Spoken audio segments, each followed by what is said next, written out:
Dal 1919 la Fiera Internazionale Campionaria, come ora si chiama, si svolge nel razionale complesso appositamente costruito dove molteplici iniziative, industriali e commerciali soprattutto, ma anche culturali e sportive, rendono animato e vivace il Giugno Padovano.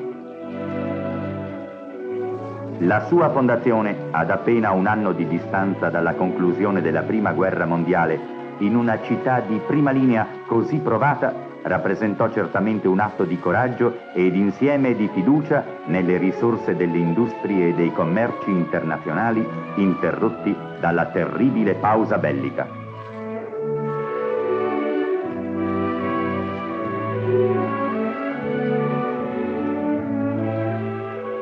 Inaugurata verso la fine di maggio da personalità del governo, volentieri appoggiata da numerosi enti e privati, la Fiera dei Campioni ha visto allargare progressivamente la sua notorietà, ricevendo un notevole impulso dalle sempre maggiori adesioni.